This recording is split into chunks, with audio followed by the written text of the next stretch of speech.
Hallelujah, praise lord, thank you Jesus for this day, thank you Jesus for this time. Hello दोस्तों, no Jesus no life brother Abhishek में आपका एक बार फिर स्वागत करता हूं। दोस्तों, जैसे कि आज बहुत बड़ा प्रश्न है, बहुत बड़ा क्वेश्चन और आंसर वो मैं लेके आया हूं आपके सामने। अगर आपके पास बाइबल है तो पहले वो उठा लीजिए, क्योंकि बाइबल से बात करना चाहता हूं कि बाइबल क्या कहती है। जैसे कि मैंने आपके सामने प्रश्न रखा था, क्या केन शैतान का पुत्र था, शैतान की औलाद था? तो इसका पर्दाफाश करने के लिए बाइबल ही मुझे बताती है कि बाइबल से ही सब कुछ बताऊंगा मैं आपको।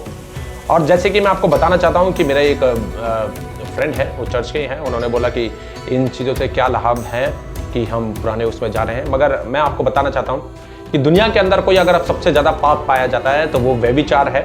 और उस टाइम पर भी व्यभिचार था और आज तक वो व्यभिचार ही सबसे बड़ा पाप है जो परमेश्वर के विरुद्ध हमें लाके खड़ा करता है।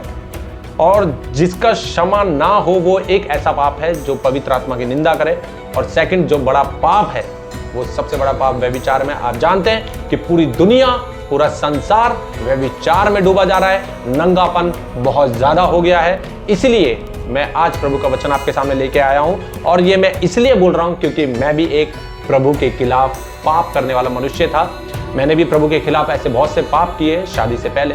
एक पाप मैंने परमेश्वर के विरुद्ध किया था शादी से पहले, और परमेश्वर ने उसकी ताड़ना मुझे, परमेश्वर ने उसका दंड जो मुझे दिया वो था मेरे बच्चों को मुझसे अलग कर देना और मेरी वाइफ को और मेरा तलाक हो जाना। उसी के द्वारा फिर मुझे सिखाया कि सच्चाई का रास्ता क्या है, ताकि मैं लोगों को जाके बता सकूं कि केन व्यभिचार की संतान थी। तो स्टार्ट करते हैं। सबसे पहले क्वेश्चन है कि क्या औलाद शैतान की थी? तो अब वचन निकालेंगे। सबसे पहला मेरे सामने प्रभु के सामने पहला यूहन्ना उसका 3 अध्याय उसका 12 पढ़ूंगा मैं। उसके बाद मैं 8 से दोबारा स्टार्ट करूंगा इसे, कि बाइबल क्या कहती है। और केन के समान ना बने जो उस दुष्ट से था और जिसने अपने भाई को घात किया। देखिए मेरे भाई और बहनों, वचन यहां पर साफ कहता है, और केन के समान ना बने जो उस दुष्ट से था। दुष्ट में नहीं था, दुष्ट से था। दुष्ट कौन है? अगर आप बाइबल को जानते हैं, आप प्रभु यीशु मसीह को जानते हैं, तो क्या प्रभु यीशु मसीह या मेरा यहोवा परमेश्वर दुष्ट है? यह क्वेश्चन आपके ऊपर है, आप इसका आंसर ढूंढिए अपने दिल में। क्या प्रभु यीशु मसीह और परमेश्वर दुष्ट थे या दुष्ट था?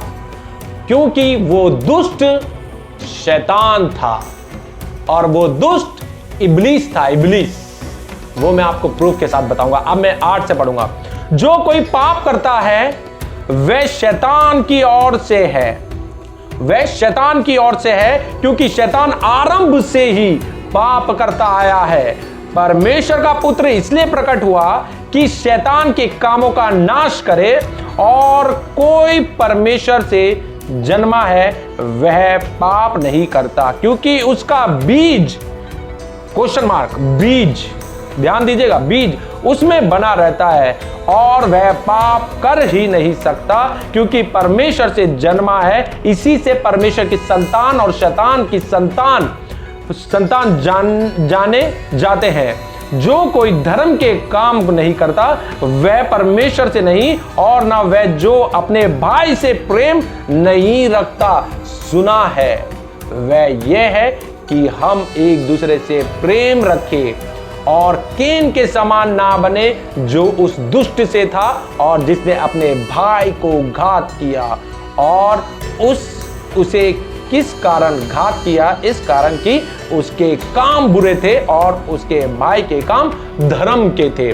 क्योंकि केन जो था वह शैतान की औलाद थी, शैतान से जन्मा हुआ था केन। और हाबिल जो था वो प्रभु की योजना से आया था, क्योंकि अभी मैं आपको आगे जाके बताऊंगा कि यह पुष्टि कैसी की गई है। और सच में अगर यहां ये दे रखा है, आप यहां देख सकते हैं, जो कोई पाप करता है वह शैतान की ओर से। अब वो शैतान हम देख लेते हैं। अब मेरे साथ आप बाइबल में से प्रकाशित वाक्य निकालिए, क्योंकि यहां वो सांप की बात हो रही है, वो अजगर की बात हो रही है, तो मुझे पूरा प्रूफ करना पड़ेगा बाइबल से। आप प्रकाशित वाक्य 12 निकालिए। हेडिंग इस तरीके से है, स्त्री और अजगर। ये आप पढ़ लीजिएगा स्त्री और अजगर के बारे में, मगर जो इंपॉर्टेंट बात है वो मैं आपको बताऊंगा कि वो शैतान कौन था। मैं पढ़ूंगा प्रकाशित वाक्य 12 उसका 7 पढ़ूंगा, 7 से कुछ आयत तक आप देख सकते हैं। फिर स्वर्ग में लड़ाई हुई, मिकाएल और उसके स्वर्गदूत अजगर से लड़ने को निकले और अजगर और उसके दूत उससे लड़े परंतु प्रबल ना हुए, और स्वर्ग में उनके लिए फिर जगह ना रही। तब वह बड़ा अजगर अर्थात वही पुराना सांप जो इब्लीस और शैतान कहलाता है और सारे संसार का भरमाने वाला है, पृथ्वी पर गिरा दिया गया और उसके दूत उसके साथ गिरा दिए गए।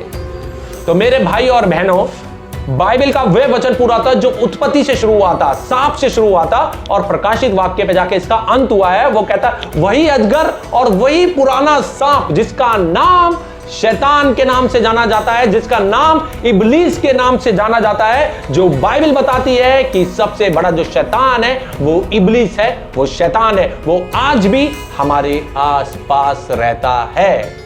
तो मेरे भाई और बहनों, बहुत से परमेश्वर के जो ये वचन है, वचन के अंदर बहुत से ऐसे दृष्टांत होते हैं जो प्रभु देता है, मगर देने के साथ साथ उसको समझने के लिए वही पर्दा हटाता है। जैसे मैंने पिछले वीडियो में आपको बताया, बहुत से ऐसे दृष्टांत हैं, ऐसे फल हैं जो परमेश्वर ने आदि में और अब तक फलों का निर्माण किया, उसमें प्रभु जब तक वो पर्दा ना हटाएगा तब तक हम लोगों को समझ में ही नहीं आएगा।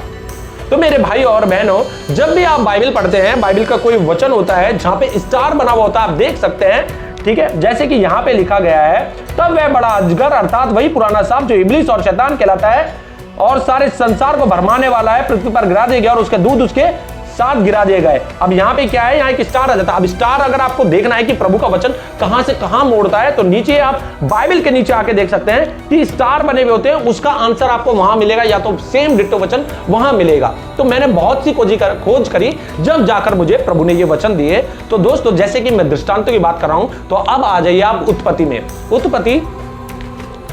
उत्पत्ति 1, क्योंकि मैं पूरा नहीं बता सकता, बहुत लंबा हो जाएगा वचन। उत्पत्ति 1 में क्या लिखा है देखिए, प्रभु बोल नहीं रहा है, मगर हम प्रभु के लोग हैं, हम प्रभु के लोग समझते हैं और जानते हैं और मानते हैं, तो हमें सच्चाई को जानना बहुत जरूरी है। उत्पत्ति 1 का मैं कुछ आयत तक पढ़ूंगा। आदि में परमेश्वर ने आकाश और पृथ्वी की सृष्टि की। पृथ्वी बडोल और सुनसान पड़ी थी और गहरे जल के ऊपर अंधियारा था तथा परमेश्वर का आत्मा जल के ऊपर मंडलाता था। तब परमेश्वर ने कहा उजियाला हो, तो उजियाला हो गया और परमेश्वर ने उजियाले को देखा कि अच्छा है, और परमेश्वर ने उजियाले को अंधेरे से अलग किया। अब देखिए, और परमेश्वर ने उजियाले को दिन और अंधेरे को रात कहा, और सांझ हुई और फिर सुबह हुई और हुआ, इस प्रकार पहला दिन हो गया। अब देखिए यहाँ पे सूरज चंद्रमा की कहीं पर भी प्रभु परमेश्वर ने कोई बात नहीं करी है। अब दोबारा इसी वचन में आ जाइए, उत्पत्ति 1 उसका 16 से पढ़ूंगा। तब परमेश्वर ने 2 बड़ी ज्योतियां बनाई, उनमें से बड़ी ज्योति को दिन पर प्रभुता करने के लिए और छोटी ज्योति को रात पर प्रभुता करने के लिए बनाया, और तारेगण भी बनाया। अब प्रभु परमेश्वर ने कहीं सूर्य और चंद्रमा का नाम नहीं लिया, यहाँ पे क्या है, बड़ी ज्योतियां बनाई, रात के लिए अलग और दिन के लिए अलग, मगर तारागण का नाम लिया गया है। अब यही समझने वाली बात होती है कि प्रभु हमसे क्या कहना चाहता है। यहाँ कहीं सूर्य चंद्रमा का नाम नहीं है, ऐसी उस फल का भी नाम यहाँ पे नहीं दिया गया है। ये हमें समझना पड़ेगा, क्योंकि लोगों ने उस फल का नाम जो है वो सेब रख दिया गया है, मगर ऐसा नहीं है मेरे भाई और बहनों, क्योंकि बाइबल ही प्रूफ करेगी कि वो व्यभिचार था, और व्यभिचार की संतान केन थी, जो आज पूरे संसार के अंदर फैली हुई है। नंगापन है, लोग अपने कपड़े उतार के भाग रहे हैं, लोग व्यभिचार में इतने, लोग गलत मूवी देखते हैं, और उनमें से मैं भी था, मगर प्रभु ने सही समय पे सही वक्त पर मुझे चुन लिया अपने कामों के लिए, और मैं अपने आप को धन्य कहता हूं कि मैं प्रभु में हूं, और मैं उन गलत कामों से हमेशा के लिए मैंने अपने आप को दूर कर लिया। वचन के तरफ, वचन क्या कहता है देखिए। अब क्या है, यहाँ पे कई लोगों का मानना होता है कि कहा गया है, यहाँ पे 1 में उत्पत्ति में लिखा गया है कि तब परमेश्वर ने मनुष्य को अपने स्वरूप के अनुसार उत्पन्न किया। परमेश्वर ने अपने स्वरूप के अनुसार, यहां ऊपर जाएंगे हम 26 में पढ़ूंगा, फिर परमेश्वर ने हम मनुष्यों को अपने स्वरूप के अनुसार अपनी समानता में बनाया, और वह समुद्र की मछलियां और आकाश और पक्षियों और घरेलू पशुओं और सारी पृथ्वी के पर और सब रेंगने वाले जंतुओं पर जो पृथ्वी पर रेंगते हैं अधिकार रखे। तब परमेश्वर ने मनुष्यों को अपने स्वरूप के अनुसार उत्पन्न किया, अपने ही स्वरूप के अनुसार परमेश्वर ने उसको उत्पन्न किया, नर और नारी करके उसने मनुष्य की सृष्टि की। देखिए अब क्या है, उत्पत्ति 1 में उसने सृष्टि कर दी है। और फिर क्या लिखा है यहाँ पे, और परमेश्वर ने उनको आशीष दी और उनसे कहा फलो फूलो और पृथ्वी में भर जाओ और उसको अपने वश में कर लो। Hallelujah, praise the lord. कई बार लोगों के मन में विचार आ जाता है कि प्रभु ने जब आदम और हवा को बनाया तो उसने कह दिया कि फलो और फूलो, मगर बाइबिल क्या कहती है, इस पे हमें गौर फरमाने वाली बात है। अभी तो ये उत्पत्ति 1 चल रही है, मगर उत्पत्ति 2 में जब आएंगे तब उसने सिर्फ पहले आदम को बनाया। फलो फूलो तब नहीं बोला उसने, वो बाद में बोला। अब आप उसी में 1 में देख सकते हैं लास्ट 31 का, तब परमेश्वर ने जो कुछ बनाया सबको देखा और क्या देखा कि वह बहुत ही अच्छा है। और सांझ हुई, फिर भोर हुआ और इस प्रकार 6वां दिन हो गया। अब देखिए यहां पर सब समाप्त कर दिया प्रभु ने और 7वें दिन आराम करा। अब उत्पत्ति 2 में आ जाइए, उसमें लिखा है, हेडिंग है जो मनुष्य की उत्पत्ति। आकाश और पृथ्वी की उत्पत्ति की वृत्तांत यह है कि वह उत्पन्न हुआ, अर्थात जिस दिन यहोवा परमेश्वर ने पृथ्वी और आकाश को बनाया तब मैदान का कोई पौधा भूमि पर ना था और ना मैदान का कोई छोटा पेड़ उगा था, क्योंकि यहोवा परमेश्वर ने पृथ्वी पर जल नहीं बरसाया था और भूमि पर खेती करने के लिए मनुष्य भी नहीं था। तो भी कोहरा पृथ्वी से उठता था जिससे सारी भूमि सींच जाती थी। तब यहोवा परमेश्वर ने आदम को भूमि की मिट्टी से रचा और उसके नथनों में जीवन का श्वास फूंक दिया और आदम जीवित प्राणी बन गया। और यहोवा परमेश्वर ने पूर्व की ओर आदम में एक वाटिका लगाई और वहां आदम को जिसे उसने रचा था रख दिया। और यहोवा परमेश्वर ने भूमि से सब भांति के वृक्ष को देखने में मनोहर और जिसके फल खाने में अच्छे हैं उगाए, और वाटिका के बीच में जीवन का वृक्ष और भले बुरे का ज्ञान का वृक्ष भी उगाया। सबसे मेन पॉइंट यहां पर आता मेरे भाई और बहनों कि हम कौन है। जैसे मैंने पिछली वीडियो में बताया, परमेश्वर के स्वरूप में वो कहता है, क्या कहता है, सच्ची दाखलता मैं हूं और मेरा पिता किसान है, भूमि भी हम हैं और ये वृक्ष भी हम हैं। और जब इस वृक्ष को हम ऊपर से नीचे तोलेंगे, अपने सीध में जब तोलेंगे, तो बीच में क्या आता है, जहां से बीज की उत्पत्ति होती है, जहां से एक स्त्री और पुरुष के बीच में जब रिलेशन होता है, वहीं से बीज की उत्पत्ति होती है और वहीं से अच्छे और बुरे का ज्ञान का भी पता चलता है। ये मैं आगे आपको बताता हूं। उस वाटिका को सींचने के लिए एक महानदी, ये आप पढ़ लीजिएगा, मैं और आगे बता रहा हूं। तब यहोवा परमेश्वर ने आदम को लेकर आदम की वाटिका में रख दिया कि वह उसमें काम करे और उसकी रक्षा करे। और यहोवा परमेश्वर ने आदम को यह आज्ञा दी, तू वाटिका के सब वृक्षों का फल बिना कटके खा सकता है, पर भले और बुरे का ज्ञान का जो वृक्ष है उसका फल तू कभी ना खाना, क्योंकि जिस दिन तू उस फल को खाएगा उसी दिन अवश्य मर जाएगा। देखिए प्रभु ने आदम को, हवा नहीं है, आदम को अभी कहा है कि तू उस बीज के वृक्ष को कभी ना खाना। अभी आदम जानता भी नहीं है कि वो नंगा है। सबसे मेन पॉइंट ये। अब आगे देखिए, फिर परमेश्वर ने उसके लिए, आप नीचे पढ़ेंगे तो पशु पक्षी रेंगने वाले, दोबारा उत्पत्ति एक बार और। अब मैं 18 पढ़ूंगा। 18 में क्या लिखा है, 2 का 18, उत्पत्ति 2 का 18। फिर यहोवा परमेश्वर ने कहा, आदम का अकेला रहना अच्छा नहीं है, मैं उसके लिए एक ऐसा सहायक बनाऊंगा जो उसे मेल खाए। और यहोवा परमेश्वर भूमि से सब जाति के बेनैल पशुओं और आकाश के सब भांति के पक्षियों को रचकर आदम के पास ले आया कि देखे कि वह उसका क्या नाम रखता। और जिस जीवित प्राणी का जो नाम आदम ने रखा वही उसका नाम हो गया। आदम ने सब जाति के घरेलू पशुओं और आकाश के पक्षियों और सब जाति के बेनैल पशुओं के नाम रखे, परंतु आदम के लिए कोई ऐसा सहायक ना मिला जो उससे मेल खा सके। तब यहोवा परमेश्वर ने आदम को भारी नींद में डाल दिया और जब वह सो गया तब उसने उसकी एक पसली निकालकर उसकी जगह मांस भर दिया।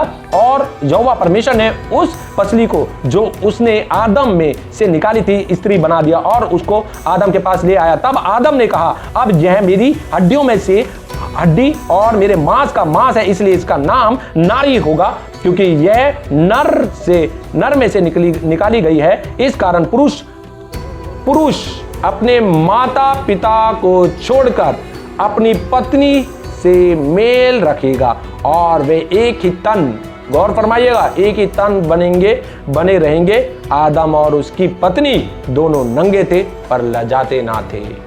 तो मेरे भाइयों और बहनों, जब खुदावंद ने आदम की सृष्टि की, आदम को बनाया, तो उसने उसके लिए फिर बहुत सारे पशु पक्षी जानवर जो भी बनाए उसके पास लेके आया। मगर देखिए बाइबल क्या दर्शाती है, अभी उसने हवा को नहीं बनाया है, तो वो अभी संतान कैसे उत्पन्न कर सकता था? अभी तो उसने हवा को बनाया ही नहीं है। फलो फूलो तो तब कहा जब नारी आई, उससे पहले तो वो वहां पे उसके पास जीव जंतु को लेके आया, मगर उसने क्या देखा कि इससे मेल खाने वाला कोई नहीं है। तब परमेश्वर ने आदम की पसली से एक पसली निकाली और उसमें मांस भर के नारी की उत्पत्ति की और वहीं से नारी का जन्म हुआ। तो और मेरे भाइयों, और वचन बहुत देहधारी तलवार है, वचन को समझना बहुत मुश्किल है। और क्या कहता है वो, इस कारण पुरुष अपने माता पिता को छोड़कर अपनी पत्नी से मेल रखेगा और वह एक तन बने रहेंगे। आदम और उसकी पत्नी दोनों नंगे थे पर लजाते ना थे। अब वो कहता है कि फलो फूलो, जैसे पहले उसमें लिखा हुआ है, आदम को कह दिया, आदम हवा को जाओ फलो फूलो। मगर जब उसने हवा की सृष्टि की तो आदम और हवा दोनों ना जानते थे कि वे नंगे हैं, और जब तक वो जानते ना थे नंगे हैं तो वो फलेंगे फूलेंगे कैसे? ये एक बहुत गौर करने वाली बात है। जब तक उनके मन में अच्छे और बुरे का ज्ञान नहीं डाला गया तब तक वो नहीं समझते थे कि हम नंगे हैं, और ऐसा वो कौन सा फल था जिसे खाने से नंगे हो जाते हैं, वो मैं आगे बताता हूं। अब आ जाइए उत्पत्ति 3 में क्या कहता है वो, यहोवा परमेश्वर ने जितने बेनेल पशु बनाए थे उन सब में सांप दुर्त था। उसने स्त्री से कहा, क्या सच है कि परमेश्वर ने कहा तुम इस वाटिका के किसी वृक्ष का फल ना खाना? थोड़ा सा फर्क है। प्रभु परमेश्वर ने कहा तू सब फल खा सकता है, एक फल ना खाना। मगर शैतान हवा से क्या कह रहा है, क्या यह सच है कि परमेश्वर ने कहा तुम इस वाटिका के किसी वृक्ष का फल ना खाना? स्त्री ने सबसे कहा, इस वाटिका के वृक्षों के फल हम खा सकते हैं, पर जो वृक्ष वाटिका के बीच में, अब मनुष्य अपने आप को खड़े होकर जाने ये वृक्ष, क्योंकि यूहन्ना में क्या लिखा है, सच्ची दाखलता मैं और मेरा पिता के सामने, जो डाली मुझ में फलती है, मतलब फल रही है, तो इस वृक्ष के बीच में है, उसका फल के विषय में परमेश्वर ने कहा कि ना तो तुम उसको खाना और ना उसको छूना, नहीं तो मर जाओगे। मगर आगे क्या होता है, तब से अपने स्त्री से कहा कि तुम निश्चय ना मरोगे, वरन परमेश्वर आप जानता है कि जिस दिन तुम उसका फल खाओगे उसी दिन तुम्हारी आंखें खुल जाएगी और तुम भले बुरे का ज्ञान पाकर परमेश्वर के तुल्य हो जाओगे। जब स्त्री ने देखा कि उस वृक्ष का फल खाने के लिए अच्छा और देखने में मन भाऊ है और पृथ्वी और बुद्धि देने के लिए चाहने योग्य भी है, तब उसने उसमें से तोड़कर खाया। अब यहाँ वचन जो है वो एक अलग टर्न मोड़ता है। जब स्त्री ने देखा कि वृक्ष खाने में और देखने में अच्छा है, अब आदम को परमेश्वर ने कहा सारे वृक्ष खा सकता है, इस बीज का वृक्ष ना खाना। तो क्या हवा ने कभी वो ऐसा हुआ नहीं कि वो बीज का वृक्ष देखा ना हो? मगर यहां क्या बता रहा है कि हवा ने उस वृक्ष को तब देखा, उस फल को जब शैतान ने उसे कहा, तब उसकी आंखों के सामने आया कि हाँ ये भी तो एक वृक्ष का एक फल है जो देखने में मन भाव है। और यहाँ क्या कहता है कि उसने उस वृक्ष में से वो फल तोड़ा और खाया। अब यहाँ एक ब्रदर ने मुझे बोला कि तोड़ा और खाया, मैं बताता हूं। जो परमेश्वर की बातें थी, जो परमेश्वर की आज्ञा थी, जो आदम की आज्ञा हवा के लिए थी, हवा ने सबसे पहले उस आज्ञा को तोड़ा। तभी परमेश्वर कहता है, आप पूरी बाइबल उठा के देख लीजिए, औरतों के बारे में साफ लिखा हुआ है। औरतों के लिए साफ कहती है कि तुझे चुप रहना है, तुझे बोलने का अधिकार नहीं है, परमेश्वर का वचन। इसीलिए कहती है बाइबल। क्यों आदमी को कहता है बाइबल कि अगर तेरी औरत झगड़ालू है तो जाके तू जंगल में बस जा, तू जाके अपने छत का कोना पकड़ ले, क्योंकि वो कभी वफादार नहीं थी और ना कभी होगी। यही प्रभु का वचन है मेरे दोस्तों। उसके बाद क्या लिखा है वो देखिए।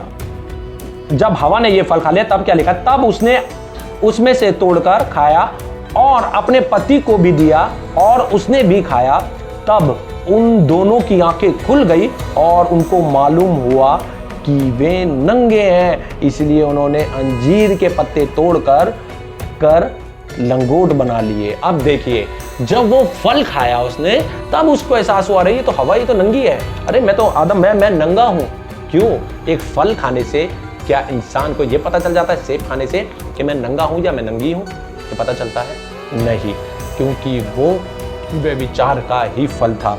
और देखिए क्या लिखा है, इसलिए उन्होंने अंजीर के पत्ते तोड़कर लंगोट बना लिया। अब लंगोट कहाँ बनाएंगे? अपने सर पे तो बनाएंगे नहीं ना, तो लंगोट बना लिया उन्होंने, उस एरिया को ढक दिया जहां से उन्होंने पाप किया था।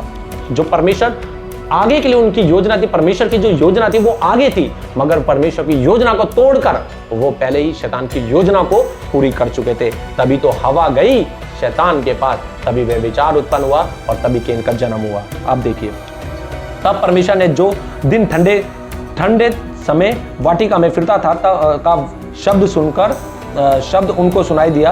तब आदम और उसकी पत्नी वाटिका के वृक्ष के पीछे यहोवा परमेश्वर से छिप गए। तब यहोवा परमेश्वर ने पुकारकर आदम से पूछा, तू कहाँ है? उसने कहा, मैं तेरा शब्द बारी में सुनकर डर गया, क्योंकि मैं नंगा था, इसलिए छिप गया। उसने उनसे कहा, किसने तुझे बताया कि तू नंगा है? जिस वृक्ष का फल खाने को मैंने तुझे मना किया था, क्या तूने उसका फल खाया? आदम ने कहा, जिस स्त्री को तूने मेरे संग रहने को दिया, उसी ने उस वृक्ष का फल मुझे दिया और मैंने खाया। तब यहोवा परमेश्वर ने स्त्री से कहा, तूने ये क्या किया? स्त्री ने कहा, सांप ने मुझे बहका दिया, सांप ने मुझे बहका दिया, तब मैंने खाया। अब देखिए मेरे भाइयों और बहनों, यहां क्या है, स्त्री को परमेश्वर ने, प्यार मोहब्बत एक अलग चीज है, आप हस्बैंड वाइफ है, मेरी भी वाइफ है, प्यार मोहब्बत चीज है, मगर आदि जो था आदि से अभी तक चला आ रहा है। आप इतिहास उठा के देख लो, जो औरत के वश में रहा वो कभी नहीं फला। ये एक कड़वी है, मगर ये सच्चाई है। मैं आगे आपको बताऊंगा, आने वाले टाइम में मैं बताऊंगा इन सब चीज़ों के बारे में, व्यभिचार को लेके, स्त्री पुरुष के बारे में, बहुत सी चीज़ें जो परमेश्वर ने मुझसे बोला, मैं बताऊंगा। मगर अब अभी इसी बात पर हम रहेंगे। तब यहोवा परमेश्वर ने स्त्री से कहा, तूने ये क्या किया? स्त्री ने कहा, सांप ने मुझे बहका दिया, तब मैंने खाया। अब एक मिनट ले, यहां रुक जाए। अब वचन दूसरे और जाएंगे कि सांप ने मुझे बहका दिया। अब सांप का बच्चा कैसे हो सकता है? तो मेरे साथ आप निकालेंगे। अब देखिए, यूहन्ना बपतिस्मा देने वाला क्या कहता है। अगर आप मत्ती उठा के देखेंगे तो 3 में लिखा हुआ है, मत्ती 3 का 7 में क्या लिखा है, जब उसने बहुत से फरीसियों और सदुकियों को बपतिस्मा के लिए अपने पास आते देखा, तो उसने क्या कहा, हे सांप के बच्चों। भाई उसने क्यों नहीं कहा हे कुत्ते के बच्चों, हे गधे के बच्चों? क्यों नहीं कहा? क्योंकि उसे पता था कि संतानें 2 तरीके की घूम रही है, एक प्रभु की है और एक सांप की, अजगर की और उस शैतान की, उस इब्लीस की। यहाँ पे क्या कहता है, हे सांप के बच्चों। इस पे बहुत अच्छे से गौर फरमाइएगा दोस्तों। जब बाइबल आप उठाएंगे तो बाइबल उठा के बहुत दिमाग लगाइएगा, तब प्रभु आपको बताएगा। इसी तरीके से एक जगह और देखते हैं हम, सांप के बच्चों। मत्ती 12 का 34 पढ़ूंगा मैं। यहाँ पे क्या लिखा है, चलिए मैं शुरू से पढ़ लेता हूं। यदि पेड़ को अच्छा कहो तो उसके फल को भी अच्छा कहो, या पेड़ को निकम्मा कहो तो उसके फल को भी निकम्मा कहो, क्योंकि पेड़ अपने फल ही से पहचाना जाता है। अब यहाँ क्या लिखा है, देखिए एक बार और क्या कहता है प्रभु, हे सांप के बच्चों। अब यहाँ प्रभु कह रहा है कि हे सांप के बच्चों। फिर दोबारा से ये शब्द जो है फिर यूज किया गया है यहाँ पे, हे सांप के बच्चों। क्यों कहा जा रहा है मेरे भाई और बहनों? कभी इस बात पे गौर फरमाइएगा कि सांप के बच्चों क्यों कहा जा रहा है। क्यों? क्योंकि उत्पत्ति में उसी सांप ने हवा के साथ व्यभिचार उत्पन्न किया, और जो कैन थी वो शैतान की औलाद थी, क्योंकि प्रभु के बच्चे कभी भी स्टार्टिंग से लेकर अंत तक ऐसा काम नहीं करते जो शैतान के बच्चे करते हैं। अब आगे मैं आपको इसके आगे उत्पत्ति, अब यहाँ पे आऊंगा मैं उत्पत्ति 3 का 14 से पढ़ेंगे। अब परमेश्वर का न्याय देखिए यहाँ क्या हुआ। जब इन्होंने ये फल खा लिया, पाप कर दिया आदम हवा ने। देखिए अब क्या है, यहाँ पे एक चीज देखने वाली है। अभी तक शैतान को पता है और हवा को पता है कि हमारे बीच में क्या हुआ। आदम को नहीं पता कि इनके बीच में क्या हुआ है। पहले औरत जो थी, जो हवा थी, वो शैतान के पास होके आ गई थी, मगर ये धोखे में था, आदम धोखे में था। और वो धोखा अभी मैं आपको बताऊंगा आगे, वो मैं 4 में बताऊंगा। अभी यहां हम 3 पढ़ रहे हैं। 3 में क्या लिखा है? तब परमेश्वर ने सांप से कहा, तू ने जो ये किया है इसलिए तू सब घरेलू पशुओं और सब बेनेल पशुओं से अधिक शापित है। तू पेट के बल चला करेगा। अरे भाई, तू पेट के बल चला करेगा। सांप कैसे चलता है आप देख सकते हैं अगर आपने सांप को देखा होगा। मगर इमेजिन कीजिए कि शैतान जो है, जो सांप था, उस समय हवा से रूबरू बात कर रहा था, सामने खड़े होकर बात कर रहा था, तो क्या वो व्यभिचार नहीं कर सकता था? इसलिए प्रभु ने उसको क्या कहा कि तू अब पेट के बल चला करेगा। सबको जो पनिशमेंट थी, जो सजा थी, वो सबको दी, क्योंकि सबने परमेश्वर के विरुद्ध पाप किया था। कहा तू पेट के बल चला करेगा और जीवन भर मिट्टी चाटता रहेगा, मिट्टी चाटता रहेगा। अब सोचिए, हम किस चीज से बने हुए? हम हैं क्या? हम मिट्टी ही तो हैं। आज भी शैतान हमें चाट रहा और वो सर्वदा तक हमें चाटता रहेगा। अगर हम अपने आप को, अपने दिमाग पे शैतान को हाजिर नाजिर करेंगे तो वो हमें चाट रहा है, वो हमारे दिमाग को चाट रहा है। वो आजकल टेक्नोलॉजी इतनी बढ़ा दी है उसने कि इंसान के अंदर इतना नंगापन हो गया है कि इंसान यही भूल गया कि मैं एक मनुष्य हूँ। वो जानवरों से भी बदतर, बहुत ही वाहियात किस्म की हरकतें करने लग गया है, क्योंकि शैतान आज भी हमें मिट्टी को चाट रहा है और जीवन भर मिट्टी चाटता रहेगा। और मैं तेरे, और अब देखिए यहां पे बहुत इंपॉर्टेंट बात आने वाली है, और मैं तेरे और इस स्त्री के बीच में और तेरे वंश और इसके वंश के बीच में बैर उत्पन्न करूंगा। अब देखिए बहुत बड़ी बात कह दी है परमेश्वर ने, जो बाइबल जो कह रही है, और मैं तेरे और इस स्त्री के बीच में, मैं तेरे और इस स्त्री के बीच में तो है ही, मगर क्या कहता, और तेरे वंश और इसके वंश के बीच में बैर उत्पन्न करूंगा। जो पहला वंश शैतान का हवा के साथ था वो केन था, और जो स्त्री का वंश था वो क्या था? वो क्या था? वो आगे आपको पता चलेगा। हाबिल तो मर गया था, मगर आगे क्या है? क्यों? क्योंकि आज भी मैं यूएस में रह के आ चुका हूं, मुझे पता है कि अगर वहां पे अगर सरनेम के पीछे, अगर हमारे नाम के पीछे लगाया जाता है तो वो फादर का नाम नहीं लगाया जाता, माँ का नाम लगाया जाता। जैसे मेरी मम्मी का नाम पॉल है तो मेरे सरनेम के पीछे वहां पे पॉल लिखा गया था, मेरे पापा का नाम नहीं था मैसी वहां पे। आज भी बहुत सी कंट्री ऐसी हैं जहां पे औरत को प्योरिटी उसके सरनेम के द्वारा दी जाती है, और वही आगे वचन भी कहता है। आप सुनिएगा, फिर अब सुनिए कि तेरे और उसके वंश के। अब सांप का वंश से हमें क्या मतलब है? सांप के वंश से इंसान को क्या मतलब है? और अगर सांप का वंश ही है कि हम सांप के वंश में और हवा के वंश में अगर लड़ाई होती तो फिर क्या नागिन ने डसती? वंश ही क्यों डसता? नागिन भी तो डस सकती है। यही तो बात है, क्योंकि वंश जो पैदा हुआ था वो उसका, शैतान का, केन था, और जो हवा का था वो उस समय हाबिल था। मगर क्या था? अब देखिए, क्योंकि ये एक धोखा चल रहा है अभी, आदम के साथ एक धोखा चल रहा है कि केन मेरा बेटा है। और यहां पे फिर लिखा है आगे 16 पढ़ेंगे तो क्या लिखा है? फिर स्त्री से उसने कहा, मैं तेरी पीड़ा और तेरे गर्भवती होने के दुख को बहुत बढ़ाऊंगा। अब देखिए, वो फल उसने खाया और उस फल खाने के बाद ही तो ये सब चीजें हुआ कि स्त्री गर्भवती हो गई। अभी तो उसे पता भी नहीं है कि पेट में उसके क्या है, अभी नहीं पता, कोई ना अल्ट्रासाउंड था ना कुछ था, मगर प्रभु पहले ही जान चुका था। फिर स्त्री से उसने कहा, मैं तेरी पीड़ा और तेरे गर्भवती होने के दुख को इतना बढ़ाऊंगा कि तू पीड़ित होकर बालक उत्पन्न करेगी। अब देखो, बालक उत्पन्न करेगी, प्रभु पहले ही जानता था कि ये बालक उत्पन्न करेगी, और तेरी पीड़ा लालसा तेरे पति की ओर होगी। देखिए, तेरी पीड़ा को मैं बढ़ा दूंगा। अभी आपने कई बार सुना होगा, कई कंट्रीज ऐसी हैं जहां पे कोई गलत काम करे, जैसे कुछ करो, हाथ से गलत काम करा तो हाथ काट दिया, सर से गलत काम करा सर काट दिया, पैर से गलत काम करा पैर काट दिया। ऐसी पनिशमेंट आज भी होती है, कई कंट्रीज में होती है। और उस जमाने में जब स्त्री ने व्यभिचार उत्पन्न करा और प्रभु कहता है कि तू गर्भवती होगी, तो सजा भी परमेश्वर ने वहीं से दी कि तू उस पीड़ा को, मैं तेरी उस पीड़ा को इतना बढ़ा दूंगा। आप लोग समझदार हैं, आप जानते हैं कि एक बच्चा कैसे उत्पन्न होता है। समय के साथ लोगों ने परिवर्तन करा है, परिवर्तन होने से नहीं, मगर प्रभु बड़ा दयालु है, वो मारता किसी को भी नहीं है। मगर क्या कहता है कि तेरी पीड़ा को मैं इतना बढ़ा दूंगा, जहां से तूने पाप किया वहीं तेरी पीड़ा भी होगी। और बच्चा कहां से एक स्त्री जन्म देती है वो आपको भली बात शायद पता हो, क्योंकि मुझे पता है, मैरिड, मुझे पता है कि हाँ मेरी वाइफ अगर बच्चा मेरे 2 बेटी हैं, अगर वो हुई तो कहाँ से हुई? तो प्रभु क्या कहता है कि तेरी पीड़ा को मैं इतना बढ़ा दूंगा। सजा यहाँ पे हवा को भी दी और यहाँ शैतान को भी दी। तो अब आदम कैसे बच सकता है? आदम ने भी तो पाप करा परमेश्वर के विरुद्ध, उसने तो प्रभु की आज्ञा नहीं मानी, उसने भी शैतान और हवा की बात मानी। अब यहाँ क्या लिखा है? आदम के लिए कहता है वो, और आदम से उसने कहा, तूने जो अपनी पत्नी की बात सुनी और जिस वृक्ष का फल के विषय में मैंने तुझे आज्ञा दी थी कि तू उसे ना खाना, और उसको तूने खाया, इसलिए भूमि तेरे कारण शापित है। भूमि कौन है? मिट्टी कौन है? मनुष्य तेरे कारण शापित है। तू उसकी उपज जीवन भर दुख के साथ खाया करेगा और वह तेरे लिए कांटे और उठ कटारे उगाएगी, और तू खेत की उपज खाएगा और अपने माथे के पसीने की रोटी खाया करेगा। मेरे भाई और बहनों, ये बहुत समझने वाली बात है कि जब एक पुरुष और एक स्त्री मिलते हैं तभी वो बीज से एक फल उत्पन्न होता है जो बड़े पसीने के साथ होता है। शायद आप लोग समझ रहे होंगे मैं क्या कह रहा हूँ।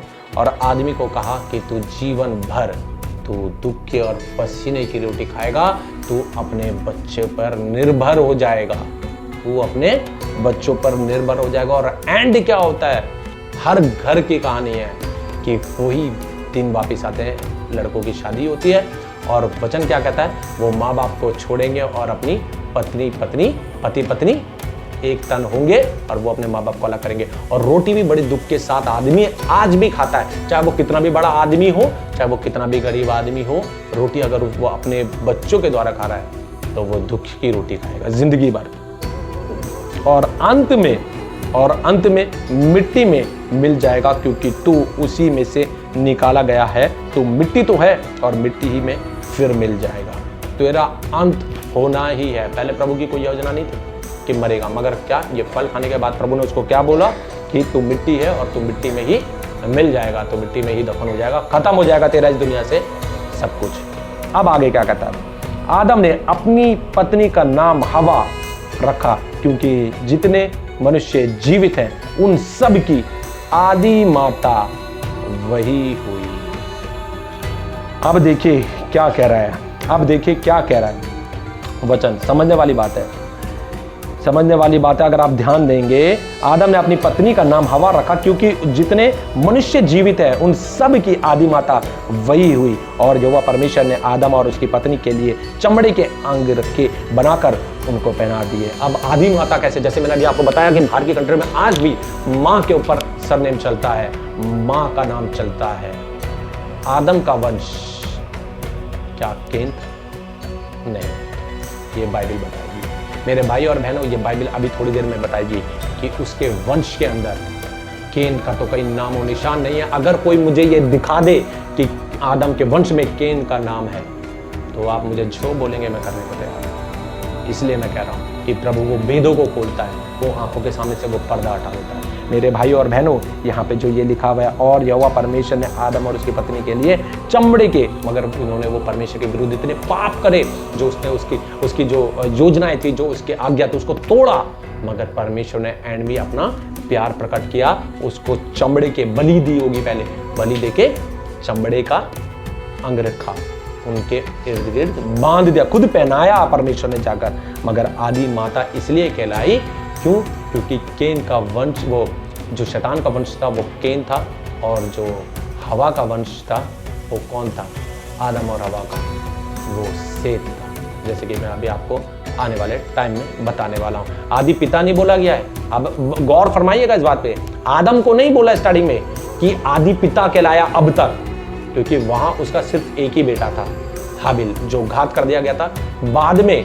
और यहां पर कहीं नहीं लिखा है जब केन को पैदा करा गया कि अपने स्वरूप में केन को बनाया। अभी मैं आपको अब आगे बताता हूं, देखिए। फिर परमेश्वर ने क्या करा था? फिर जब ये सारे पाप हो गए थे, परमेश्वर ने आदम की वाटिका से इन लोगों को निकाल दिया था। अब देखिए, ये आप बाद में पढ़िएगा 22 से आगे तक। अब उत्पत्ति 4 में आ जाइए। उत्पत्ति 4 में क्या लिखा हुआ है? जब आदम अपनी पत्नी हवा के पास गया, तब उसने गर्भवती होकर केन को जन्म दिया और कहा, मैंने यहोवा की सहायता से एक पुरुष पाया है। फिर उसने उसके भाई हाबिल को भी जन्म दिया। दोस्तों, ये सोचने वाली बात है, यही तो मेन बात है कि आदम उस समय बहका रहा था, वो हवा ने उसको बहका रखा था, हवा ने उसको बेवकूफ बना रखा था कि हाँ अब मैं तेरे साथ भी आ गई। अब आदम की सोच क्या, तू समझ, परमेश्वर नहीं कह रहा है कि मैंने उसको आज्ञा दी कि जा तू हवा के पास और एक बच्चे को जन्म दे, परमेश्वर ने नहीं कहा। आदम कह रहा है कि मैंने परमेश्वर की सहायता से एक बच्चा पाया जिसका नाम उसने केन रखा। मगर यहाँ पे क्या लिखा, फिर उसने उसके भाई को भी जन्म दिया। उसने ये नहीं लिखा, बाइबल के अंदर कहीं ये नहीं लिखा फिर दोबारा वो हवा के पास गया, ये नहीं लिखा दोबारा हवा के पास गया और फिर बच्चा उत्पन्न हुआ। मगर इसका मतलब मेरे हिसाब से क्या है कि एक ही टाइम पर दो बच्चे, एक ही टाइम पर दो बच्चे। क्यों? क्योंकि ये मैं आगे आपको बताऊंगा, जंगली पेड़ों का जो दृष्टांत है ना, वहां पर परमेश्वर ने इस वचन को पूरा किया है। वो आप देखना कहां पर है। यहाँ पर आदम गया तो एक बार है, मगर बच्चे दो आ गए हैं, जिसका नाम केन और हाबिल था। वो घात करके वही खत्म कर दिया। जैसे कि यहाँ पे लिखा है, देखिए, जब आदम अपनी पत्नी हवा के पास गया तब उसने गर्भवती होकर केन को जन्म दिया और कहा मैंने यहोवा की सहायता से एक पुरुष पाया। फिर उसने उसके भाई को हाबिल को भी जन्म दिया। अब देखिए, अब यहाँ से थोड़ा सा आगे आ जाइए, इसी मैं समझा देता हूँ। इसी में उत्पत्ति 4:25 में क्या लिखा हुआ है, आदम अपनी पत्नी के पास फिर गया, फिर गया, वहां फिर नहीं गया, यहां फिर गया।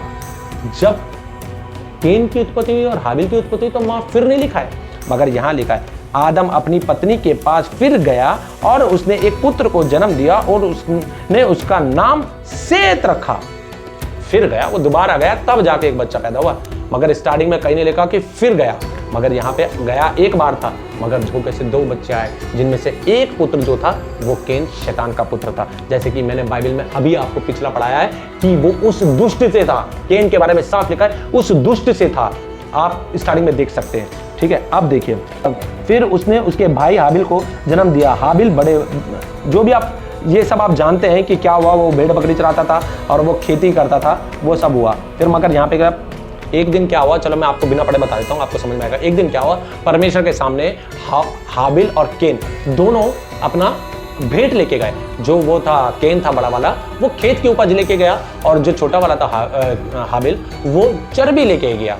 ठीक है, उन्होंने बलि दी के चर्बी लेके गया। मगर परमेश्वर ने क्या करा, परमेश्वर ने हाबिल की बलि को ग्रहण करा और केन की नहीं करा। क्यों नहीं किया, ये भी एक पॉइंट है। क्यों? क्योंकि वो उसकी संतान थी नहीं, वो थी नहीं उसकी संतान, उसने उसका ग्रहण करा।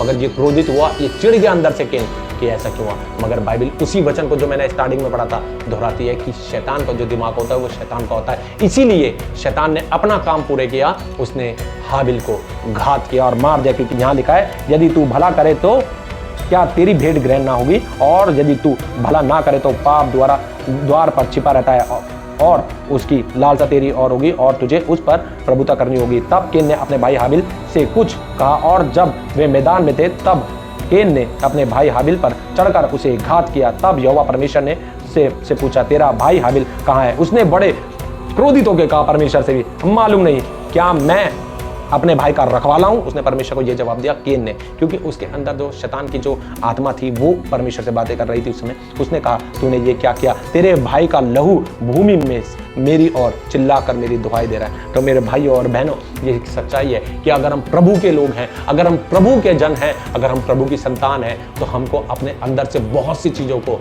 निकालना पड़ेगा, मिटाना पड़ेगा। क्यों? क्योंकि आगे वचन क्या कहता है, फिर देखिए। अच्छा, ये सारी बात हो गई है, अब आ जाइए वंश की बात करते हैं। जो वंश था पूरी बाइबल के अंदर, अगर कोई मुझे दिखा दे कि केन जो था वो आदम का वंश था, तो जो कहोगे मैं वो करने के लिए तैयार हूं। ये मेरा एक आपके लिए बहुत बड़ा प्रश्न है। देखिए, अब उत्पत्ति 4:25 में दोबारा एक बार पढ़ूंगा पूरा। आदम अपनी पत्नी के पास फिर गया और उसने एक पुत्र को जन्म दिया और उसका नाम यह कह के सेत रखा, परमेश्वर ने मेरे लिए हाबिल के बदले जिसको केन ने घात किया एक और वंश ठहरा दिया। हाबिल आदम का वंश था जिसे शैतान के वंश ने, केन ने घात किया। तब जाकर परमेश्वर ने उसका वंश सेत के द्वारा फिर एक बार उत्पन्न किया। सेत के भी एक पुत्र उत्पन्न हुआ और उसने उसका नाम एनोश रखा। उसी समय से लोग यहोवा से प्रार्थना करने लगे, क्योंकि जो आदम का वंश था वो परमेश्वर के लोग थे और वहीं से परमेश्वर की स्तुति होने लग गई। मगर जो केन था शैतान का वंश, उसने घात किया, उसने मर्डर किया, उसने घात किया अपने भाई को। तभी पूरी बाइबल कहती है कि अपने भाई से प्रेम रख। वो मेरा भी ऐसा है, मैं भी अपने भाई से बहुत बार लड़ लेता हूँ। पहले मैं बहुत लड़ता था, मगर अब जब से मैं प्रभु में आया मैं कोशिश करता हूँ कि मैं अपने भाई से ना लड़ूं, क्योंकि प्रभु क्या कहता है, तुम्हें केन नहीं, तुम्हें हाबिल, तुम्हें सेत बनना है। Hallelujah, praise the Lord. अब उसके नीचे आ जाइए। अब पांचवा वचन क्या कहता है, उत्पत्ति का 5वां वचन क्या कहता है। देखिए यहाँ पे साफ लिखा आदम की वंशावली। अब इसमें कहीं नाम नहीं है, देखिए आदम की वंशावली यह है कि जब परमेश्वर ने मनुष्य की सृष्टि की तब अपने ही स्वरूप में, अभी तक कहीं केन के उसमें वहां नाम नहीं आया पीछे के अपने स्वरूप में, मगर यहां जब आदम की वंश की बात कर रहे हैं तब आ गया। देखिए क्या लिखा है, अपने ही स्वरूप में उसको बनाया, उसने नर और नारी करके मनुष्य की सृष्टि की और उन्हें आशीष दी और उसकी सृष्टि के दिन उसका नाम आदम रखा। जब आदम 130 वर्ष का हुआ तब उसके द्वारा उसकी समानता परमेश्वर की समानता, आदम की समानता में उसी के स्वरूप के अनुसार एक पुत्र उत्पन्न हुआ। उसने उसका नाम सेत रखा। सेत के जन्म के पश्चात आदम 800 वर्ष जीवित रहा और उसके कई और बेटे बेटियां उत्पन्न हुए और 130 और लिखा आयु 930 वर्ष की आयु के पश्चात वह मर गया। जन्म भी उसका स्टार्टिंग भी बता दिया और एंड भी, मरना भी बता दिया, मगर केन का कई नाम नहीं दिया। सेत, हाबिल को वो मार चुका था, घात कर चुका था, और सेत उसकी वंशावली का पहला बताया गया है और एंड तक बता दिया बहुत बेटे बेटियां हुई। क्यों केन का नाम नहीं आया? क्वेश्चन यही उठता है। अगर वो परमेश्वर के द्वारा था, अगर वो उसका वंश था, तो उसका वंश के अंदर क्यों नाम नहीं आ रहा? एक यहाँ पर वंश बता दिया गया उत्पत्ति 5 में, और एक वंश और बता देता हूं मैं कहां लिखा है। अगर आप बाइबल है आपके पास, बाइबल उठा रहे हैं तो बाइबल उठा के देख लीजिए। वो तो उत्पत्ति था, मगर अब एक इतिहास, पहला इतिहास उठाकर अगर आप देखेंगे तो वहां पहले इतिहास में क्या लिखा है, हेडिंग है उसकी आदम से अब्राहम तक। अब देखिए, आदम, सेत, हनोश, केनान, मललेल, येरेद, हनोक, मतुशेला, लेमेक, नू, सेम, हाम और सेपेत। और यहां से आप पूरा पढ़ लेना। अगर आपको केन का कहीं नाम मिल जाए आदम की वंशावली में, तो मेरे भाई और बहनों और मेरे पास्टरों, आप भी सुन लीजिए, आके मुझसे बात कर लेना और बता देना कि अभिषेक यू आर रॉन्ग, क्योंकि परमेश्वर का वचन छूटा कभी नहीं हो सकता। वो एक एक बिंदुओं की बहुत वैल्यू रखता है, कहीं कोई प्रॉब्लम खड़ी ना हो, क्योंकि ये वचन अगर क्वेश्चन देता है तो यही वचन उसका आंसर भी देता है। Hallelujah, praise the Lord. पहला इतिहास उठा के और पहला देख लेना, आदम की जो वंशावलियों में सेत का नाम है, क्योंकि हाबिल तो मार दिया गया था। सेत बाद में उत्पन्न हुआ, जो आदम के द्वारा हुआ, उसके स्वरूप में, उसी के रूप में हुआ। Hallelujah, praise the Lord. अब आगे अब और भी चीज आएंगी कि कैसे हम मान सकते हैं कि भाई पाप से भी जन्म हो सकता है। तो अब देखिए, अब अगर एक वचन निकालेंगे कि वो व्यभिचार था स्टार्टिंग में, अगर हम निकालेंगे अय्यूब 15 का 14 और 15 में 14 में, और क्या लिखा हुआ है, मनुष्य है क्या कि वह निष्कलंक हो, जो स्त्री से उत्पन्न हुआ, वह है क्या कि निर्दोष हो सके। जो स्त्री से उत्पन्न हुआ वह निर्दोष कभी नहीं हो सकता, क्योंकि आदि में यही सब तो था, वही से परंपरा चली आ रही है कि निर्दोष नहीं हो सकता। प्रभु कहता जरूर है कि हाँ तुम मेरे बेटे हो, प्रभु ही सृष्टि करता है, प्रभु की आत्मा हमारे बीच में है, क्योंकि अब 2 आत्मा आ चुकी है, एक शैतान की और एक परमेश्वर की। और जो परमेश्वर के लोग हैं वो उस राज्य को देखेंगे, और जो दुष्ट हैं, जो शैतान है, वो कभी उसके राज्य को देख नहीं पाएंगे। तो मेरे भाई और बहनों, और मैं बताता हूँ आपको, प्रूफ करना होता है कि कैसे कि शैतान और प्रभु का वंश अलग अलग है। तो मेरे भाई और बहनों, अब एक चीज़ और बता दूं मैं आपको कि मैंने जैसे आपको पहले स्टार्टिंग में बताया कि परमेश्वर के दृष्टांत बहुत ज़्यादा हैं इस बाइबल में, उसको समझना चाहिए। अगर आप पढ़ेंगे, देखेंगे मत्ती 13 में बीज बोने वाला दृष्टांत दिया गया है कि उसमें कहा गया है एक पथरीली भूमि पर गिरा, एक झाड़ी में गिरा, ये सब आपने सुना होगा। ये एक दृष्टांत है। अब इसको प्रभु को कैसे क्लियर करना होगा कि वो बीज की कैसे बात कर रहा है, वो मैं आपको बताता हूँ। देखिए, यहाँ पे आप निकाल सकते हैं मेरे साथ, एक दृष्टांत है मत्ती 13, मगर उसके आगे चलेंगे तो यहाँ बीज बोने वाले दृष्टांत का और लिखा है। अब तुम बोने वाले के दृष्टांत का अर्थ सुनो, ठीक है। अब आप नीचे देखेंगे तो यहाँ लिखा है जंगली बीज का दृष्टांत। यीशु ने उन्हें एक और दृष्टांत दिया, स्वर्ग के राज्य में उस मनुष्य के समान है जिसने अपने खेत में अच्छा बीज बोया, पर जब लोग सो रहे थे तो उसका शत्रु आकर गेहूं के बीज, जंगली बीज बोकर चला गया। अब आदम को नहीं पता था, वहां पे आदम को नहीं पता था कि हवा किसके पास गई है, हवा कहाँ है। आदम के गैर हाजिरी में वो शैतान से बातें कर रही थी, वो गैर हाजिरी में शैतान से व्यभिचार कर रही थी। आदम तो अपना पता नहीं क्या कर रहा होगा, उसे भी नहीं पता, सो रहा होगा क्या, क्योंकि यही तो वचन यहाँ पे बता रहा है। शत्रु आकर गेहूं के बीच में जंगली बीज बोकर चला गया, तब अंकुर निकले और बाले उगी और जंगली दाने के पौधे भी उगाई दिए। इस पर गृहस्थे के दासों ने आकर उससे कहा, हे स्वामी, क्या तूने अपने खेत में अच्छा बीज ना बोया था? फिर जंगली दाने के पौधे उसमें कैसे कहां से आए? उसने उनसे कहा, यह किसी शत्रु का काम है। अब देखिए, अब मेरी बात ध्यान दीजिए, शत्रु नाम दे रहा है यहाँ पे, शत्रु का काम है, गौर फरमाइएगा। फिर जंगली दाने के पौधे उसने कहा, कहां से आए? उसने उनसे कहा, यह किसी शत्रु का काम है। दासों ने उससे कहा, क्या तेरी इच्छा है कि हम जाकर उसको बटोर लें? उसने कहा, नहीं, ऐसा ना हो कि जंगली दाने के पौधों बटोरते हुए तुम उसके साथ गेहूं भी उखाड़ लो। कटनी तक दोनों को एक साथ बढ़ने दो, और कटनी के समय मैं काटने वालों से कहूंगा कि पहले जंगली दाने के पौधे बटोर कर जलाने के लिए उनके गेहूं गुट्ठे बांध लो और गेहूं को मेरे खत्ते में इकट्ठा करो। Hallelujah, praise the Lord. अब ये समझ में कैसा है कि प्रभु क्या बातें कर रहे हैं यहाँ पे, कि जंगली दाने और क्या कहते हैं, कच्चे दाने, अच्छा पेड़, अच्छा फल, और दूसरी बात वो शत्रु की बात कर रहा है। तो अब आगे आप उससे नीचे आएंगे तो क्या लिखा हुआ है, ये लिखा हुआ है, आप पढ़िए मत्ती 13 का आप 36 से पढ़ेंगे तो क्या लिखा है, इसका आंसर यहाँ पे है, जंगली बीज के दृष्टांत की व्याख्या। तब वह भीड़ को छोड़कर घर में आया और उसके चेलों ने उसके पास आकर कहा, खेत के जंगली दाने का दृष्टांत हमें समझा दे। उसने उनको उत्तर दिया। अब यीशु मसीह उनको दानों और जंगली दानों के बारे में उत्तर दे रहा है, समझा रहा है, यहाँ पे दृष्टांत खुले तौर पे समझा रहा है। फिर वो अच्छे बीज का बोने वाला मनुष्य का पुत्र है, मनुष्य का पुत्र Yeshu Masih. Hallelujah, praise the lord. खेत संसार है, अच्छा बीज राज्य की संतान है, अच्छा बीज वो स्वर्ग की संतान है, और जंगली बीज दुष्ट की संतान है। अब देखिए, मैंने आपको क्या बोला कि जो बाइबल के नीचे बहुत छोटा छोटा लिखा रहता है, स्टार बने हुए होते हैं, उसको पढ़ना बहुत जरूरी है। तो मैंने जब ढूंढा 13 का 39, तो यहाँ पे लिखा है, जिस शत्रु ने उसको बोया वे शैतान है। तो मैंने जब नीचे पढ़ा, इसका जो ओपन बात लिखी होती है उसका नाम लिखा गया है यूनानी इबलीस। अब इबलीस कौन था?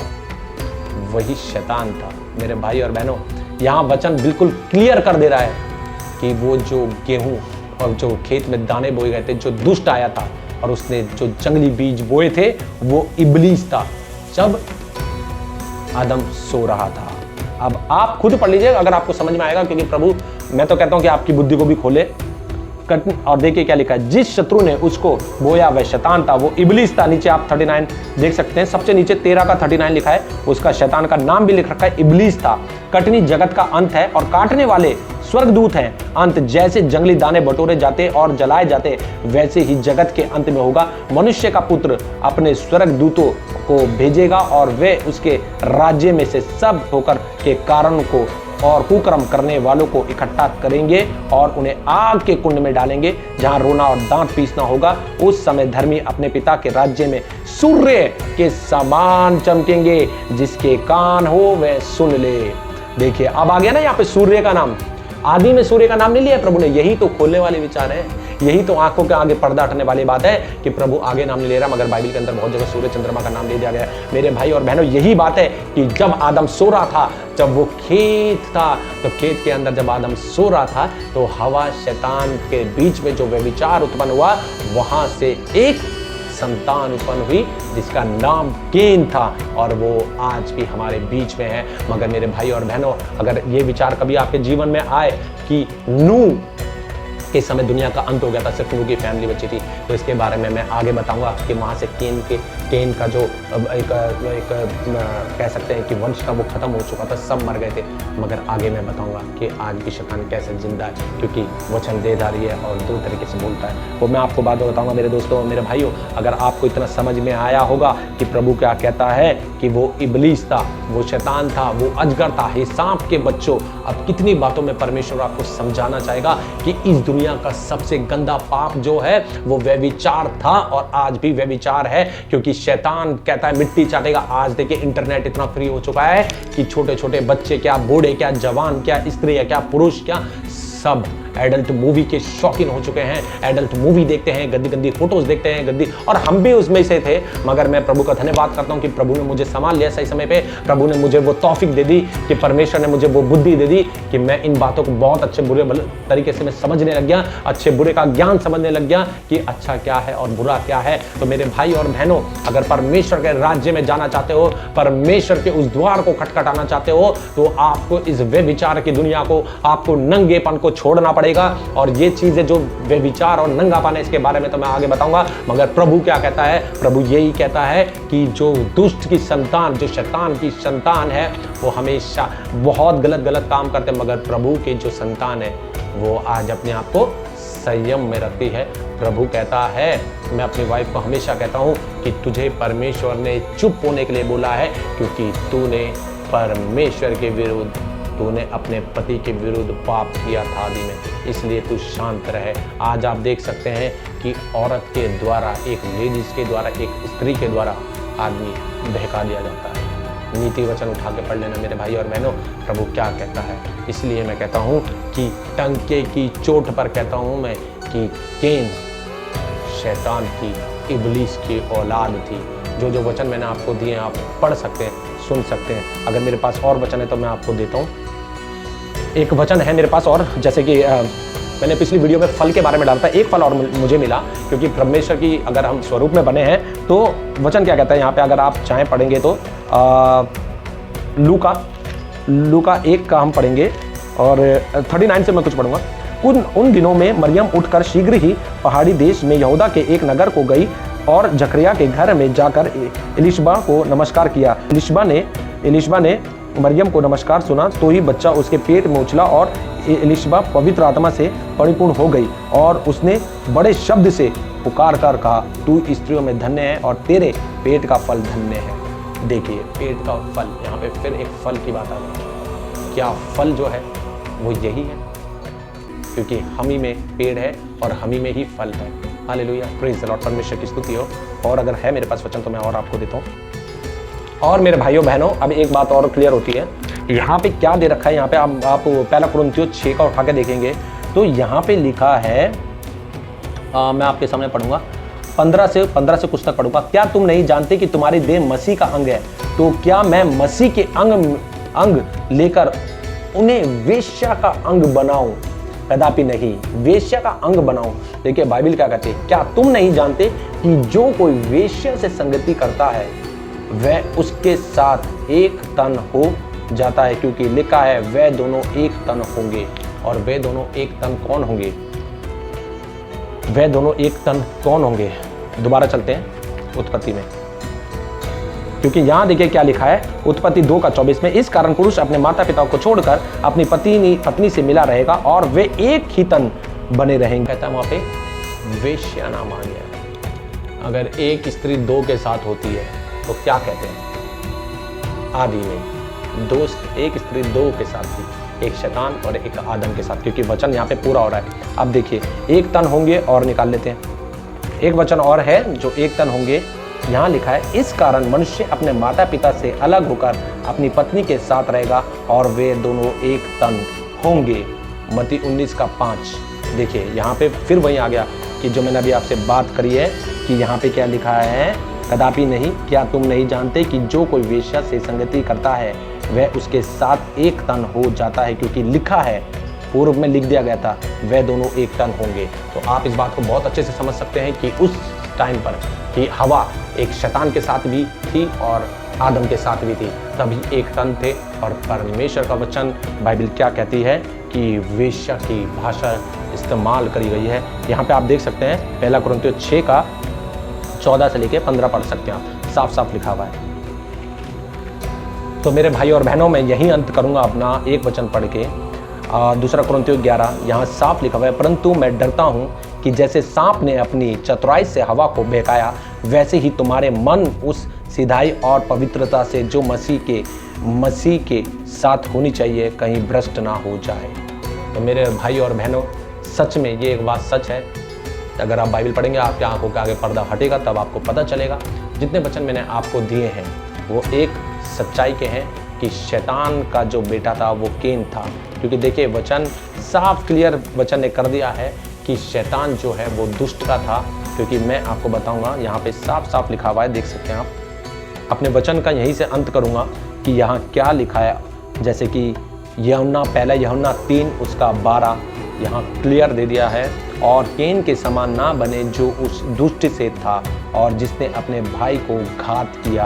क्योंकि परमेश्वर का वचन मेरे भाई और बहनों साफ साफ कहता है, जो कोई पाप करता है वह शैतान की ओर से है, क्योंकि शैतान आरंभ से ही पाप करता आया है।